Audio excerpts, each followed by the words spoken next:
معزز خواتین و حضرات اور عزیز طلبہ، السلام علیکم۔ او لیولز 3247 کی ایک نئی ویڈیو کے ساتھ میں فیض الدین احمد حاضر خدمت ہوں۔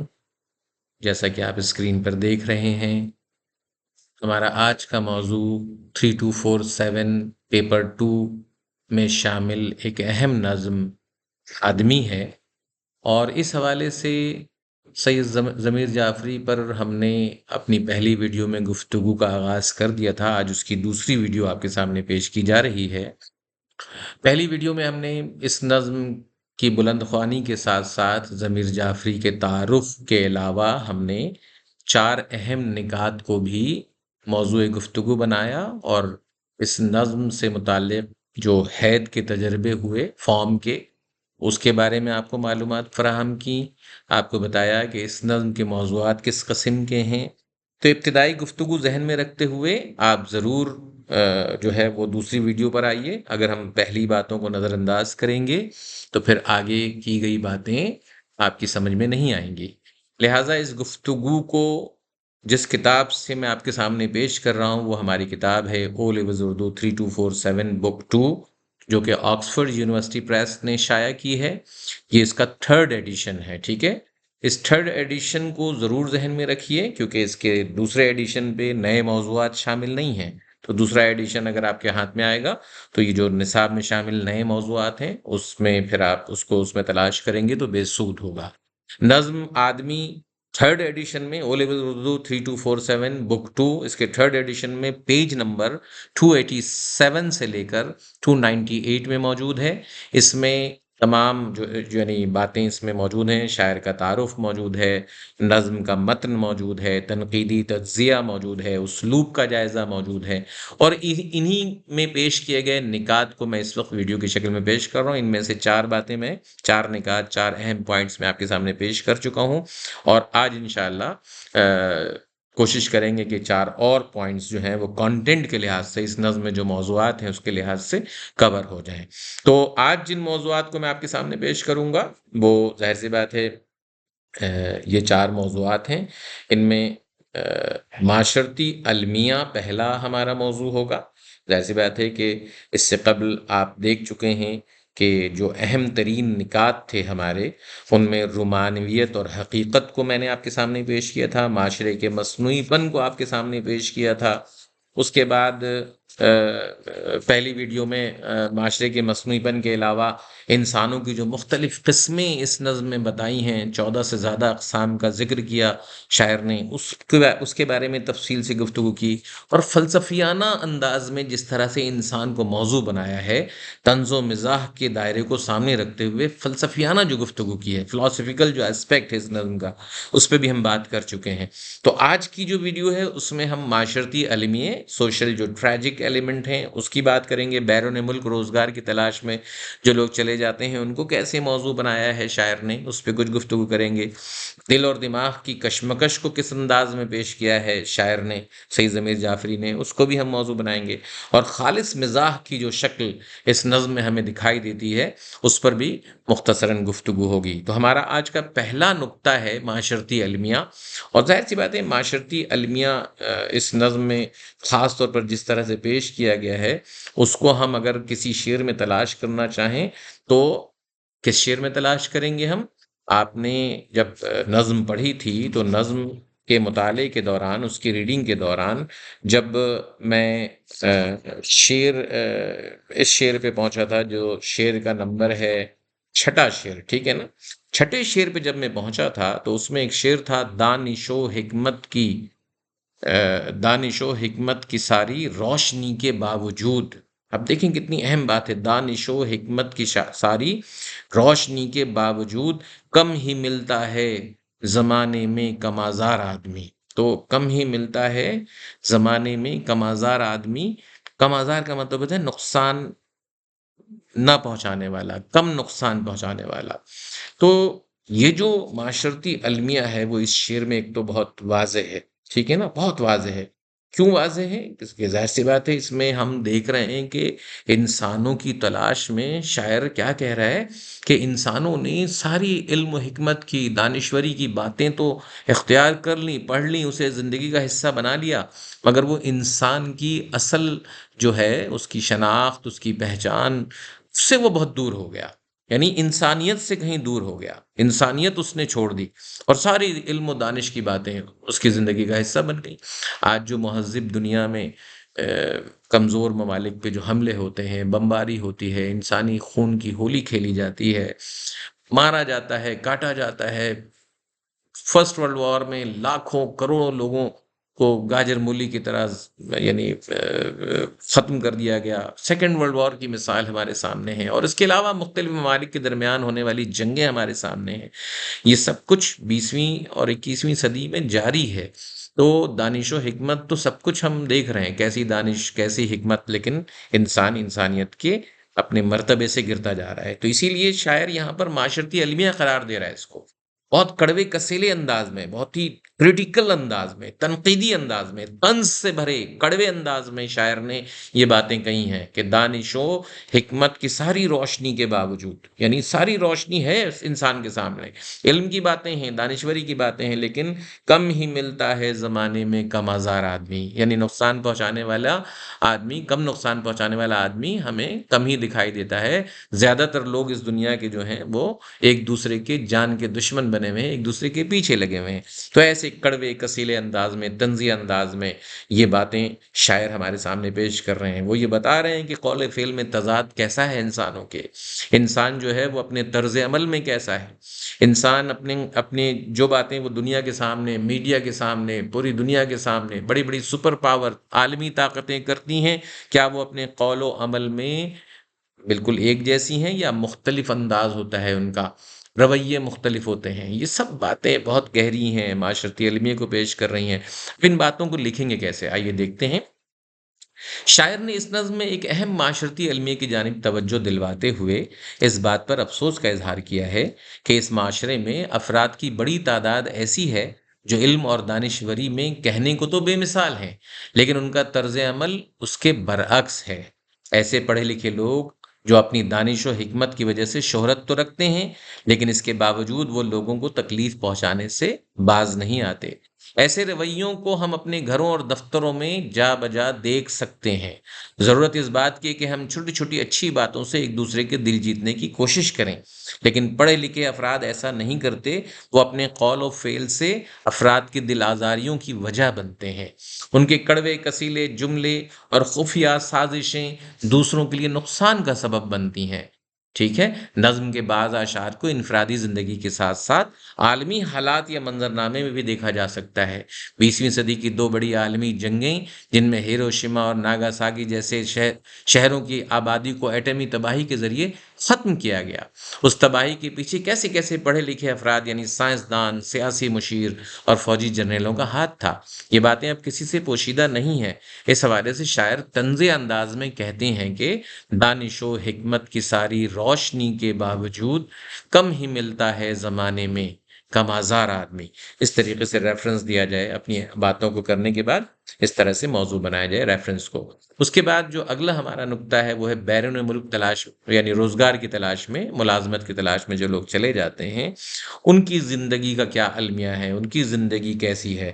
جو بیرون ملک لوگ چلے جاتے ہیں، ظاہر سی بات ہے وہ جو ہجرت کرتے ہیں ان کی کچھ مجبوریاں ہوتی ہیں، وہ اچھے روزگار کی تلاش میں اپنا ملک، اپنا گھر، اپنا وطن سب چھوڑ کر چلے جاتے ہیں، لیکن ان کی زندگی بڑی بے بسی اور کسم پرسی کی حالت میں گزرتی ہے۔ ان کی زندگی میں اپنوں سے دوری کا احساس بہت نمایاں ہے۔ اچھا، اب ان باتوں کو شاعر نے کیسے پیش کیا؟ کون سا شعر ایسا ہے جس کو ہم ان باتوں کے پیش کرنے کے حوالے سے ریفرنس بنائیں گے؟ ظاہر سی بات ہے وہ جو شعر ہے کہ پہلی کشتی ڈوب جاتی تھی نظر کے سامنے، کون سا شعر ہے؟ کہ پہلی کشتی ڈوب جاتی تھی نظر کے سامنے۔ یہ آخری شعر ہے نظم کا، ذہن میں رکھیے گا، آخری شعر ہے کہ پہلی کشتی ڈوب جاتی تھی نظر کے سامنے، اب گرے گا بحر اوقیانوس کے پار آدمی، اب گرے گا بحر اوقیانوس کے پار آدمی۔ تو یہ شعر ہم ریفرنس بنائیں گے، اور پھر ان باتوں کو لکھیں گے کیسے؟ آئیے دیکھتے ہیں۔ ترقی پذیر ممالک میں اچھے روزگار کی تلاش ہمیشہ سے ایک مسئلہ رہی ہے، یعنی جو ترقی پذیر دنیا ہے اس میں اچھا روزگار ملنا، ملازمت ملنا، یہ ہمیشہ سے ایک مسئلہ رہا ہے۔ اچھے روزگار کی تلاش میں اکثر نوجوان اپنے قریبی رشتہ دار، دوست، احباب اور وطن کو چھوڑ کر بیرون ممالک، خاص طور پر یورپ اور امریکہ جیسے ممالک میں ہجرت کر جاتے ہیں۔ شاعر نے نظم کے آخری شعر میں ان افراد کی بے بسی اور محرومیوں کا ذکر کرتے ہوئے کہا کہ پہلے کشتی ڈوب جاتی تھی نظر کے سامنے، اب گرے گا بحر اقیانوس کے پار آدمی۔ یعنی ماضی میں انسان اپنی زندگی اپنی ہی سرزمین پر اپنے رشتہ داروں اور دوستوں کے ساتھ گزار کر اپنے خالق حقیقی سے جا ملتا تھا، لیکن اب ہماری بے جا ضرورتوں کی وجہ سے ہم یورپ اور امریکہ جیسے ممالک میں اجنبیوں کی طرح رہتے ہیں اور وہیں دفنائے جاتے ہیں۔ شاعر نے بحر اوقیانوس یعنی اٹلانٹک اوشین کے الفاظ کے ذریعے یورپ اور امریکہ میں رہنے والے تارکین وطن کی بے بسی کا نقشہ کھینچنے کی عمدہ کوشش کی ہے، جس کی جانب ہم سب کو سوچنا چاہیے۔ اور آج بھی لاکھوں کی تعداد میں افراد اس قسم کی ہجرت پر مجبور ہیں، کیونکہ ملکی حالات انہیں یہ قدم اٹھانے پر آمادہ کرتے ہیں۔ تو یہ انسانی مجبوریاں، مائیگریشن، دوسرے ملک میں جانا، اجنبی دیس میں دوسروں کے ساتھ زندگی گزارنا، اس سے مالی طور پر آسودگی حاصل ضرور ہوتی ہے، لیکن انسان جس احساس تنہائی کا شکار ہوتا ہے، جس طریقے سے تنہائی کا شکار ہو کر وہیں کی سرزمین میں دفن ہو جاتا ہے، وہی پیسے کی کمانے کی جستجو میں اس کی زندگی ختم ہو جاتی ہے۔ تو اس سارے المیوں کو شاعر نے بڑے نپے تلے، بڑے جچے تلے، بڑے مؤثر انداز سے ہمارے سامنے پیش کرنے کی کوشش کی ہے۔ تو نیکسٹ ہمارا جو پوائنٹ ہے وہ کیا ہے؟ دل و دماغ کی کشمکش۔ اب یہ جو دل و دماغ کی کشمکش ہے، یہ بھی بڑا انٹرسٹنگ، بڑا دلچسپ موضوع بنایا شاعر نے۔ اور دل اور دماغ کی کشمکش میں جو شعر ہم استعمال کریں گے وہ کون سا؟ دل رہینے سو میں دستار رہنے میں کدا، ٹھیک ہے؟ دل رہینے سو میں دستار رہنے میں کدا، یہ شعر کون سا ہے ذرا پہلے دیکھ لیجئے۔ یہ آپ کا نظم کا جو ہے وہ 7واں شعر ہے، 8 اشعار میں سے 7واں شعر ہے، سیکنڈ لاسٹ شعر ہے۔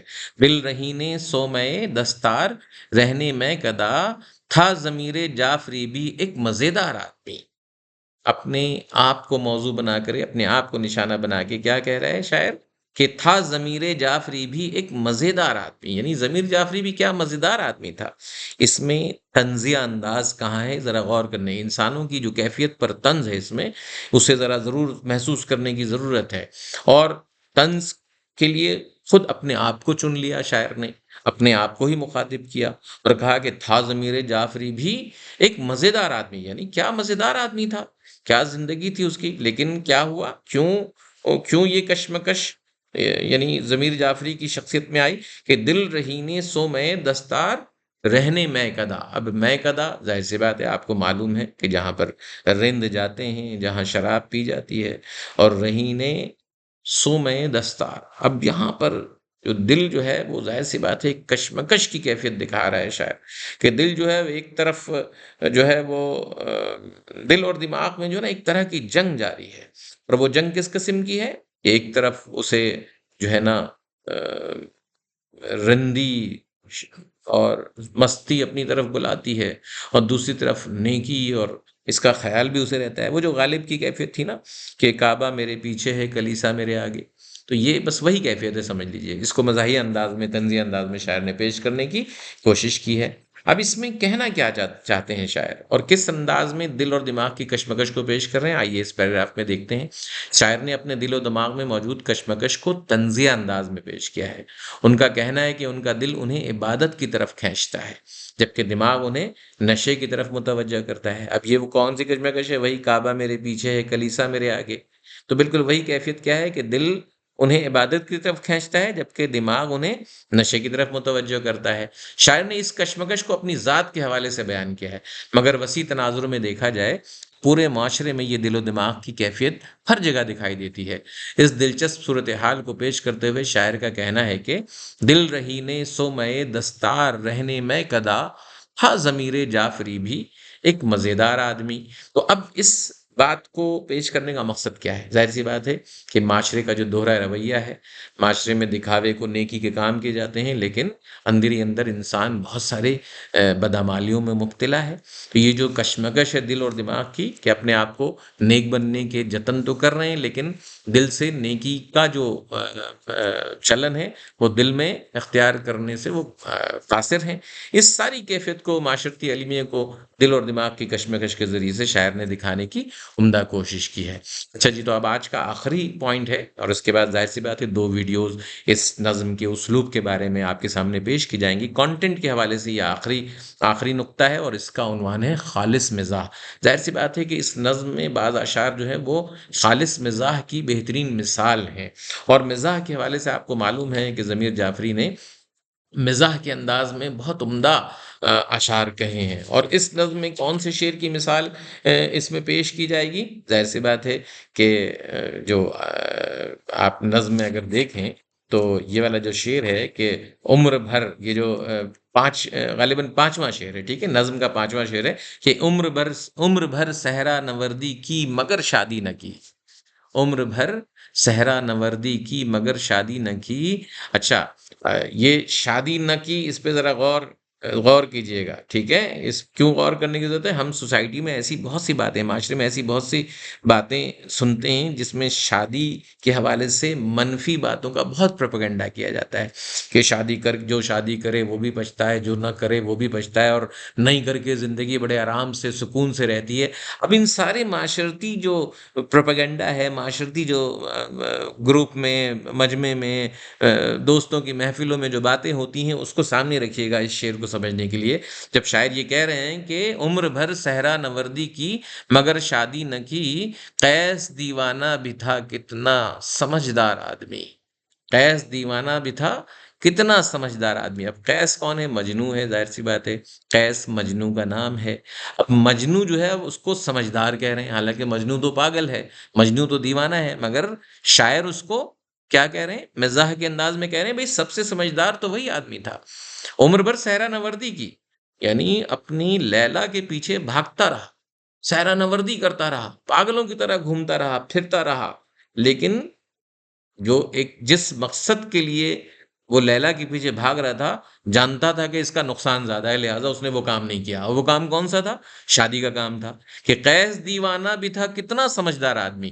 تو دیوانے قیس کو، یعنی مجنوں اور پاگل دیوانے کو سب سے سمجھدار آدمی قرار دے رہے ہیں، اور ڈھکے چھپے امپلیسٹ میننگ اس شعر کے اندر کیا ہے کہ بھئی شادی کرنا جو ہے وہ سب سے بے وقوفی کا کام ہے۔ مزاحیہ انداز میں کیا کہنا چاہ رہے ہیں وہ؟ شادی کرنا دنیا کا سب سے بے وقوفی کا کام ہے دنیا میں۔ تو اب اس بات کو شاعر نے بڑے مؤثر، بڑے انوکھے انداز میں مجنوں کو موضوع بناتے ہوئے، اس کے عشق کی داستان کو موضوع بناتے ہوئے، تلمیح پیش کرتے ہوئے، صنعت تلمیح میں اسلوب میں بتاؤں گا اس کے حوالے سے، تو صنعت تلمیح کا جو ہے وہ استعمال کرتے ہوئے خالص مزاح کے انداز میں یہ شعر کہا کہ عمر بھر صحرا نوردی کی مگر شادی نہ کی، قیس دیوانہ بھی تھا کتنا سمجھدار آدمی۔ تو جناب اس شعر کو سامنے رکھتے ہوئے کون کون سے پوائنٹس پہ بات ہوگی کہ بھئی شادی کی پابندیاں جو ہے انسان کو کس طرح پریشان کرتی ہیں، زندگی کی ذمہ داریاں کس طرح جو ہے اسے جو ہے اس کی زندگی کو پابند بنا دیتی ہیں۔ مزاحیہ انداز میں ان باتوں کو شاعر نے مؤثر انداز سے پیش کیا ہے، تاریخ کے حوالے بھی دیے ہیں، اور مزاح کا رنگ اس میں بہت غالب ہے۔ اب ان باتوں کو لکھیں گے کیسے؟ آئیے دیکھتے ہیں۔ ضمیر جعفری کے ہاں طنز کی کاٹ کے ساتھ ساتھ خالص مزاح بھی ملتا ہے۔ وہ طنز کو مزاح کا جڑواں بھائی سمجھتے تھے، یعنی اگر مزاح سے طنز کو الگ کر دیا جائے تو مزاح کی اہمیت کم ہو جاتی ہے، مگر وہ پھر بھی طنز کے مقابلے میں مزاح کو زیادہ مؤثر ہتھیار سمجھتے ہیں۔ بقول ڈاکٹر انور سدید، زمانے کی ناہمواریوں کو انہوں نے مزاح کی آنکھ سے دیکھا ہے۔ یہ انور سدید کا ایک کوٹیشن ہے جس کو استعمال کرنا چاہیے۔ اسی لیے نظم کی بعض اشعار میں خالص مزاح کا رنگ جھلکتا ہے۔ مثلاً معاشرتی رشتوں میں شادی بیاہ کے بندھن کو افراد کی آزادی کی راہ میں ایک قسم کی رکاوٹ سمجھا جاتا ہے۔ اسی لیے کچھ افراد عشق کرتے ہیں لیکن شادی کے جکڑ بندیوں سے دور رہ کر آزاد زندگی گزارنا چاہتے ہیں۔ شاعر معاشرے کے اس رویے کو مجنون یعنی قیس سے جوڑتے ہوئے اس کے دیوانے پن کو بھی سمجھداری قرار دیتے ہوئے مزاحیہ انداز میں کہتے ہیں کہ مجنون سے زیادہ سمجھدار کون ہوگا جو اپنے محبوب لیلا کی تلاش میں صحراؤں میں مارا مارا پھرتا رہا لیکن کبھی اس سے شادی نہیں کی۔ اس صورتحال کو پیش کرتے ہوئے شاعر کہتے ہیں عمر بھر صحرا نوردی کی مگر شادی نہ کی، قیس دیوانہ بھی تھا کتنا سمجھدار آدمی۔ مذکورہ شعر کی ایک تشریح یہ بھی ہو سکتی ہے کہ مجنوں نے ریگستانوں، جنگلوں اور دنیا بھر کی خاک چھاننے کے بعد اپنی دیوانگی اور پاگل پن کے باوجود اس بات کو سمجھ لیا کہ شادی جیسے بندھن میں قید ہونا مجنوں کے پاگل پن سے زیادہ پاگل پن ہے۔ تو یہ ایک ہلکے پھلکے گہرائی میں جا کر کے ضمیر جعفری نے مزاحیہ انداز میں شادی جیسے معاملے کو موضوع بھی بنایا ہے اور بہت دلچسپ انداز میں پیش کیا ہے۔ تو یہ 4 نقطے آج کے کمپلیٹ ہو گئے۔ مجھے امید ہے کہ اس نظم کو مکمل طور پر سمجھنے میں، اس کے موضوعات کو سمجھنے میں آپ کو ان 2 ویڈیوز سے مدد ملی ہوگی۔ پہلی ویڈیو اور پھر دوسری ویڈیو یہ کانٹینٹ کے لحاظ سے تھی۔ اب جو آدمی کے موضوع پر نظم آدمی، ضمیر جعفری کی جو نظم ہے آدمی، اس کے موضوع پر جو 2 مزید ویڈیو بنائی جائیں گی وہ اسلوب کے حوالے سے ہوں گی۔ اپنی رائے کا اظہار کیجئے، ہمیں بتائیے کہ آپ کو یہ ویڈیوز کیسی لگ رہی ہیں، آپ کی ان ویڈیوز سے کیسے مدد ہو رہی ہے۔ کمنٹ سیکشن میں جا کر کے کمنٹ ضرور کیجئے، اور جو آپ کی ضرورتیں ہیں، جو آپ کو دشواریاں ہیں سلیبس 3247 کے حوالے سے، 3248 کے حوالے سے، اس کے بارے میں بھی اپنا اظہار کیجئے۔ انشاءاللہ ضرور ان دشواریوں کو دور کرنے کی کوشش کی جائے گی۔ طلبہ تک ضرور بھیجیے ان ویڈیوز کو، کیونکہ بہت سے طلبہ بھاری فیسیں ٹیوشن کی نہیں ادا کر پاتے ہیں، پیرنٹس کی جیب پر بھاری بوجھ ہے ہر سبجیکٹ کا۔ تو ہماری کوشش ہے کہ سیلف اسٹڈی ہو، بچے جو ہیں وہ ان ویڈیوز کی مدد سے اپنے امتحان کی صلاحیتوں کو بہتر کریں، کارکردگی بہتر کریں، اور یہ صدقہ جاریہ آپ کے ذریعے سے بچوں تک ضرور پہنچے۔ انشاءاللہ ملیں گے کچھ نئی ویڈیو کے ساتھ، نئی باتوں کے ساتھ۔ اجازت چاہتا ہوں، خدا حافظ۔